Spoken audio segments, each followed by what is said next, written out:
Garuda Indonesia penerbangan 206 atau juga dikenal dengan sebutan peristiwa Woyla adalah sebuah penerbangan maskapai Garuda Indonesia dari Bandara Udara Sipil Talang Betutu Palembang menuju Bandara Polonia di Medan. Namun sebelum sampai tujuan, pesawat mengalami insiden pembajakan pada 28 Maret 1981 oleh 5 orang teroris yang dipimpin Imran bin Muhammad Zain dan mengidentifikasi diri sebagai anggota kelompok ekstremis Komando Jihad.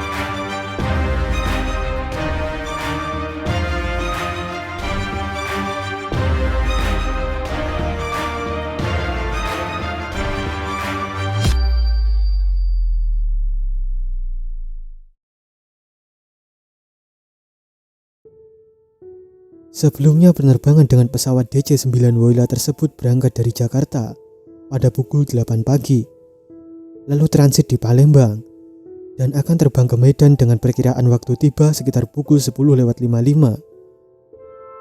Namun entah bagaimana ceritanya, pesawat tiba-tiba dibajak oleh 5 orang teroris yang menyamar sebagai penumpang sipil.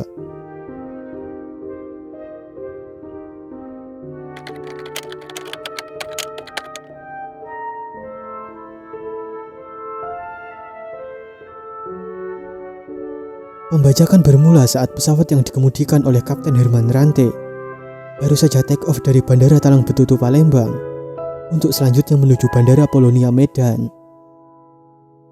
Sesaat setelah lepas landas, tiba-tiba saja 2 orang penumpang bangkit dari tempat duduk mereka. Salah satu menuju ke kokpit dan menodongkan senjata, dan 1 orang lagi berdiri di koridor pesawat dengan senjatanya. Tak lama kemudian, tepatnya pada pukul 10:10, pesawat sudah berhasil dikuasai oleh kelima pembajak yang semuanya memegang senjata api. Salah seorang pembajak yang berada di kokpit memerintahkan pilot untuk terbang ke Colombo, Sri Lanka. Tetapi pilot berkata bahwa pesawat tidak memiliki cukup bahan bakar untuk sampai ke Sri Lanka. Pembajak yang tak puas dengan jawaban pilot akhirnya memerintahkan rute pesawat dialihkan ke Penang, Malaysia untuk pengisian bahan bakar, sebelum kemudian terbang lagi ke Thailand.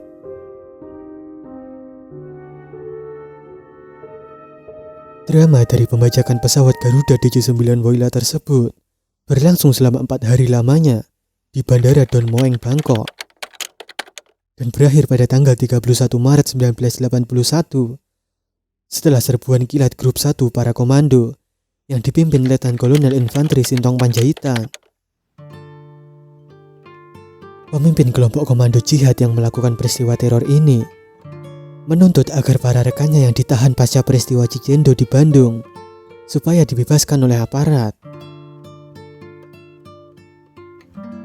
Sebelumnya dalam peristiwa Cicendo, 14 anggota kelompok komando jihad melakukan aksi pembunuhan terhadap 4 orang anggota polisi di Kosekta 65 pada 11 Maret 1981 dini hari, dan usai peristiwa tersebut, sejumlah anggota komando jihad ditahan dan terancam hukuman mati.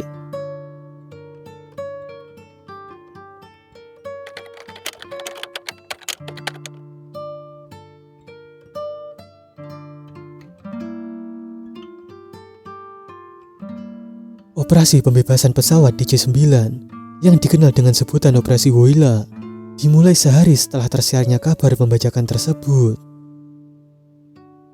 Tepatnya pada tanggal 29 Maret 1981, 35 anggota Kopassus meninggalkan Indonesia dengan tujuan Bandara Don Mueang, Bangkok. Pasukan ini mengemban misi khusus anti-teror, yakni untuk menyelamatkan 57 penumpang sipil yang nyawanya tengah terancam. Dilansir dari laman resmi Dewi Indonesia, Berita pembajakan DC-9 Woyla ini begitu cepat menyebar ke seluruh dunia. Hingga petinggi CIA di Thailand sempat menawarkan pinjaman jaket anti peluru. Tetapi hal itu ditolak karena pasukan Kopassus telah membawa perlengkapan mereka sendiri dari Jakarta. Operasi pembebasan dimulai dini hari pukul 2:30, tepatnya tanggal 31 Maret 1981. Para komando baret merah yang bersenjata lengkap mendekati pesawat secara diam-diam. Namun demi lancarnya misi tersebut, anggota dibagi menjadi 3 tim, yakni tim merah, tim biru, dan tim hijau. Strategi ini disusun agar tim merah dan tim biru memanjat ke sayap pesawat dan menunggu di pintu samping. Lalu tim hijau akan masuk lewat pintu belakang. Dan semua tim akan masuk secara bersama-sama ketika nantinya kode diberikan. Pada pukul 2:43 dini hari, pasukan komando Angkatan Udara Thailand juga ikut bergerak ke landasan dengan tujuan mencegah agar tak ada teroris yang bisa lolos. Ketika kode diberikan oleh komandan operasi, ketiga tim langsung masuk pesawat dengan tim hijau terlebih dahulu. Ketika masuk, tim hijau berpapasan dengan seorang teroris yang berjaga di pintu belakang. Teroris tersebut menembak dengan mengenai Ahmad Kirang, salah seorang anggota tim hijau, yang tertembak di bagian bawah perut karena tak terlindungi rompi anti peluru. Anggota tim lain berhasil melumpuhkan teroris tersebut yang ditembak dan tewas di tempat. Tim biru dan tim merah yang masuk setelahnya berhasil menembak dan melumpuhkan 2 teroris lain. Sementara para penumpang diperintahkan untuk menundukkan kepala. Entah keajaiban atau bagaimana, seorang teroris dengan granat tangan tiba-tiba keluar dan mencoba melemparkannya ke arah pasukan Kopassus. Tetapi ajaibnya granat tersebut gagal meledak karena pin pengaman yang tidak ditarik secara sempurna. Karena granat tidak jadi meledak, anggota tim menembak dan melukai teroris yang melemparkan granat tersebut sebelum dia sempat kabur dari pesawat. Teroris terakhir yang bernama Imran bin Muhammad Zain selamat dalam peristiwa baku tembak tersebut dan ditangkap oleh satuan para komando baret merah ketika ia turun dan menyamar di kerumunan penumpang sipil.